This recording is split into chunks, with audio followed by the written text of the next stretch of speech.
Salut Alessio, Salut. merci d'avoir accepté mon invitation. Alessio, tu es consultant pour un site internet qui s'appelle mobilisation.org et dont je mettrai le lien sous cette vidéo. Tu t'intéresses, comme c'est dit dans le titre, aux mobilisations, notamment sociales, mais aussi, là, plus récemment, j'avoue que j'ai un peu découvert parce que je te connaissais plus sur les mouvements sociaux, mais là, tu t'intéresses aussi aux élections et notamment aux élections législatives. Tu as produit un travail méticuleux, très intéressant et surtout fort utile sur les 577 circonscriptions en jeu le 30 juin prochain. Et en as tiré une carte. Alors, c'est une première version qui date du 16 juin dernier sur la base d'une compilation de différents sondages. Tu en as tiré une carte où tu classes les différentes circonscriptions en fonction de la probabilité de quel groupe parlementaire pourrait gagner. En gros, tu dissocies Front Populaire, LFI enfin, va gagner probablement, Front Populaire PCF va gagner probablement, LR va gagner probablement, RN va gagner probablement, etc. etc. Je mettrai en lien encore une fois cette page où tu mets ces données sous la vidéo. Mais du coup, ma première question, c'est quel est le premier enseignement que tu tires de cette carte, de cette cartographie même que tu as établie? Le premier enseignement, c'est qu'il y a beaucoup d'incertitudes sur un grand nombre de choses. Au départ, quand j'ai commencé à travailler sur ce modèle 2024, parce que j'avais fait l'équivalent en 2022, j'ai cru que ça allait être plus simple quelque part techniquement, parce que moins de dissidence à gauche, moins de situations complexes, imprévues, plus de circonscriptions où le schéma national, on va dire en cinq parties vraiment notables, donc Front Populaire, Ensemble, LR, RN et Reconquête se retrouvent dans beaucoup de circonscriptions. Donc, a priori, on allait sur quelque chose de plus simple. On se retrouve finalement sur quelque chose de plus complexe pour deux raisons. La première raison, c'est que il y a bel et bien des choses particulières qui se passent, avec quelques dissidences à gauche, en nombre limité, mais quelques dissidences, avec la question des candidats LR soutenus par le RN, des LR qui parfois mettent un LR en face d'un candidat soutenu par le RN, de euh, de soutien ou en tout cas de non-candidature de la majorité présidentielle face à certains candidats de gauche, etc. Donc une situation assez complexe. Et puis l'autre élément qui complexifie beaucoup la donne, c'est la question de la participation. On part a priori, d'après ce que disent les instituts de sondage, sur une participation nettement plus élevée qu'il y a 2 ans.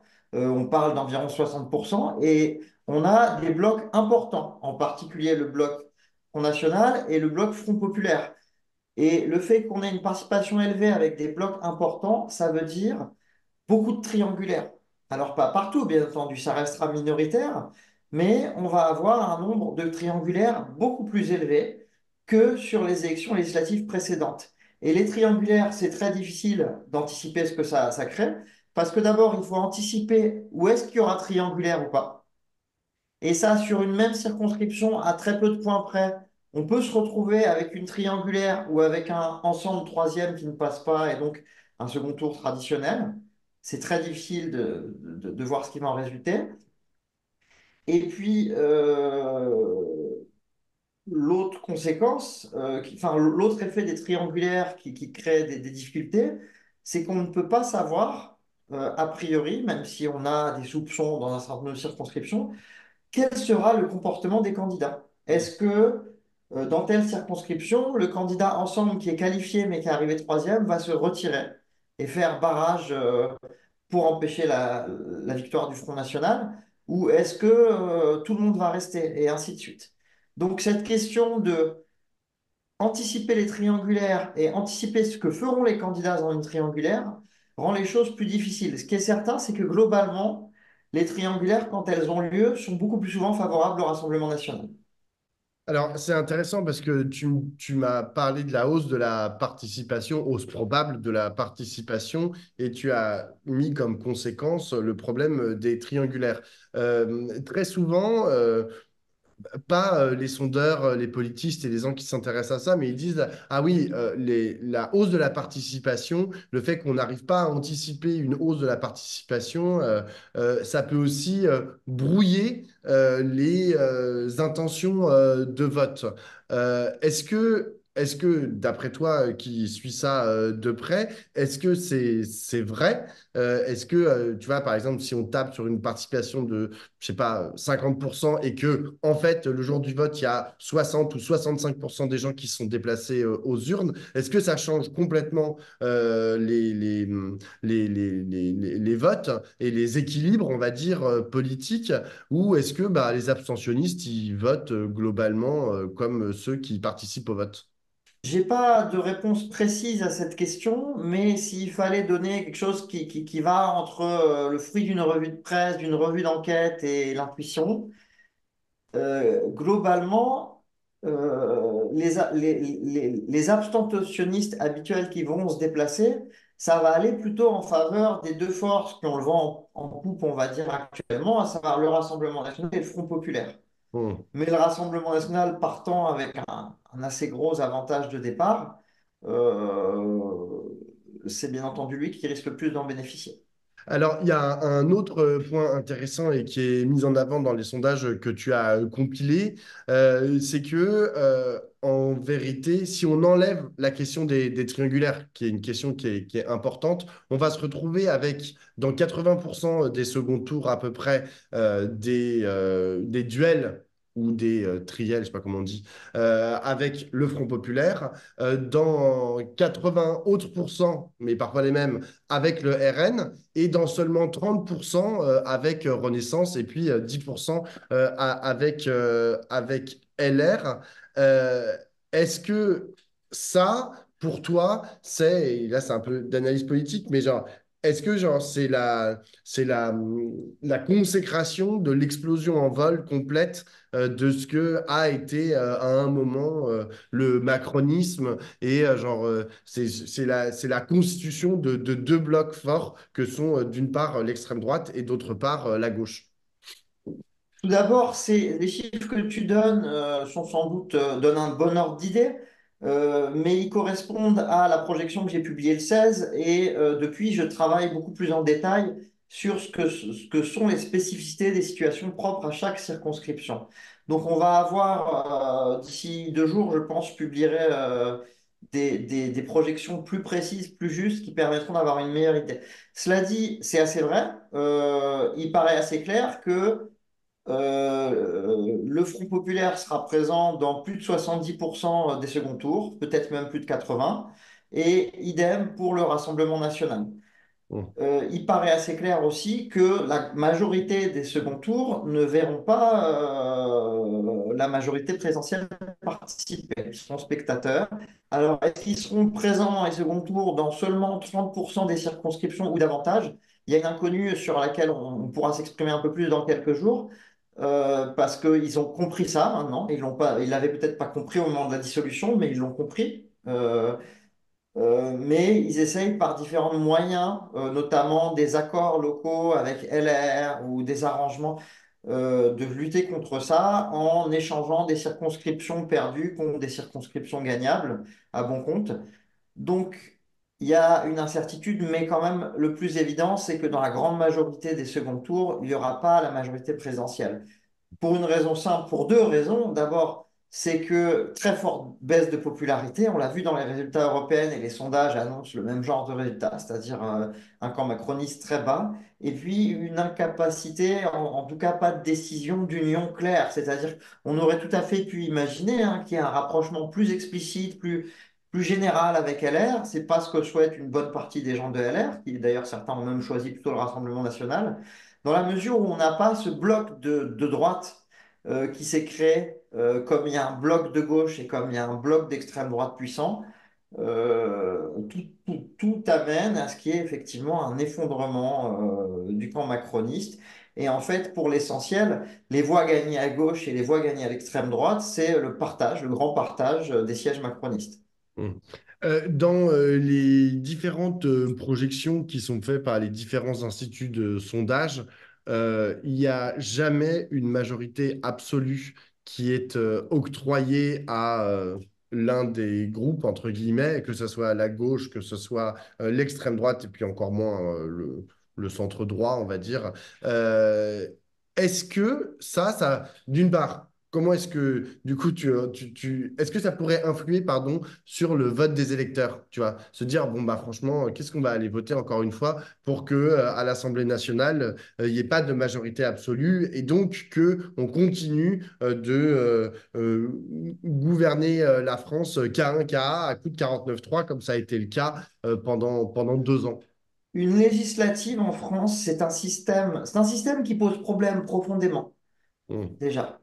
Parce qu'on ne devrait pas avoir besoin de gens comme moi ou d'institutions qui manient les chiffres de tel ou tel pour comprendre quel est l'effet de notre vote. mm, Ce système majoritaire, il est pervers, il détruit la transparence de la démocratie, il est extrêmement complexe. Ça devrait être, on devrait pouvoir savoir s'il y a tant de voix, combien y a-t-il? Voilà. C'est la base d'un système démocratique. C'est mm, pas le cas. On fait avec pour le moment. En tout état de cause, on peut évaluer, et c'est ça un des buts des projections, à peu près, quel sera le nombre de sièges de tel camp en fonction du nombre de voix. mm, Pour le RN comme pour la gauche, s'il fallait situer à peu près à partir de quel pourcentage des voix ils peuvent sérieusement espérer avoir une majorité absolue, ça se situerait aux alentours de 33%. C'est-à-dire qu'un RN qui dépasse les 33%, c'est pas certain, mais potentiellement pourrait avoir la majorité absolue.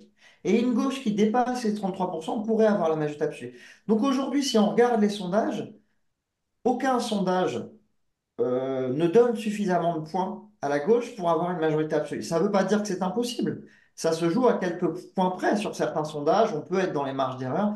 Ça se joue à quelques points près.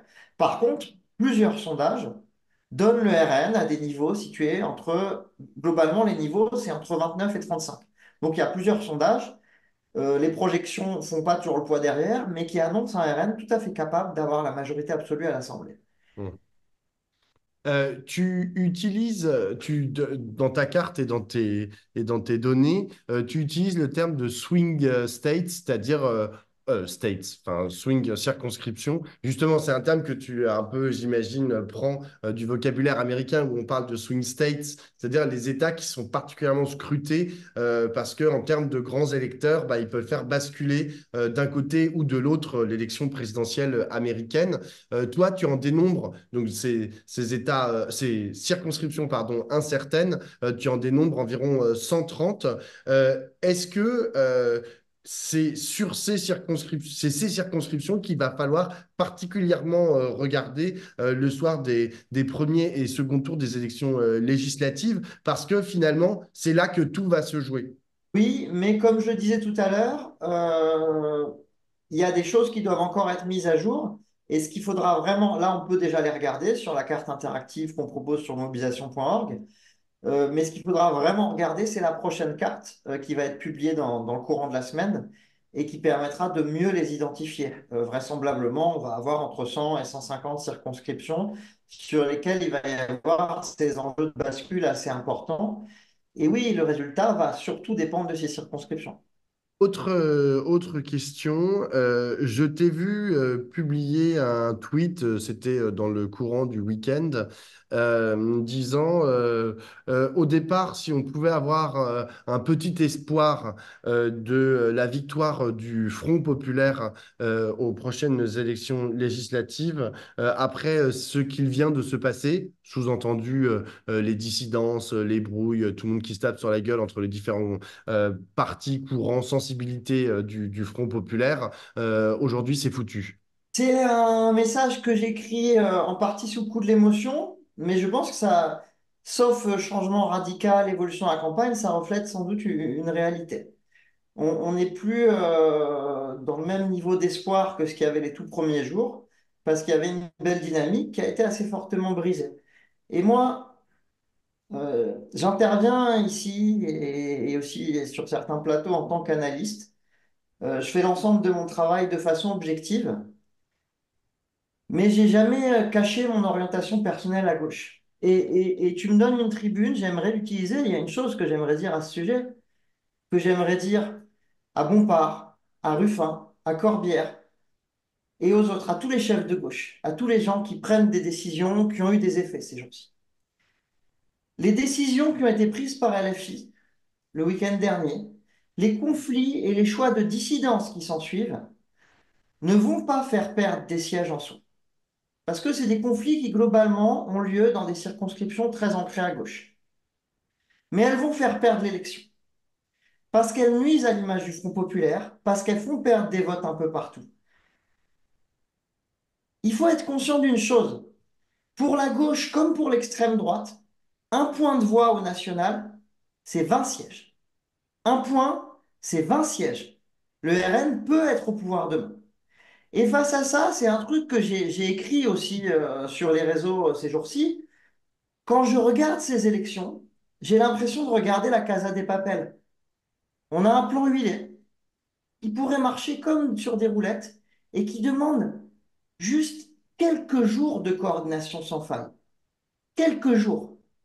Sauf que tous les jours, il y a un membre de l'équipe qui fait son truc borderline et un autre qui répond en sortant son flingue pour tout foutre en l'air. Sauf aussi l'autre différence, c'est que là, on n'est pas dans la Casa des Papel. Il n'y aura aucun professeur génial qui a prévu un plan B, un plan C, un plan D pour passer le balai derrière toutes les conneries. On sera tout seul avec notre défaite et on sera tout seul à dire encore une fois, ah oui, mais on a été bon, on est passé pas loin. Le quotidien des militants sur le terrain, c'est de supplier leur entourage, de supplier les gens à qui ils parlent, d'oublier que les chefs de gauche se comportent comme des cons et de voter quand même pour eux, parce qu'on veut la retraite à un âge décent, parce qu'on veut la justice sociale, parce qu'on veut la lutte contre toutes les formes d'injustice. C'est vraiment ça le quotidien des militants. Les chefs, vous n'êtes pas à notre service, vous êtes des poids pour nous et on fait ce qu'on peut avec vous.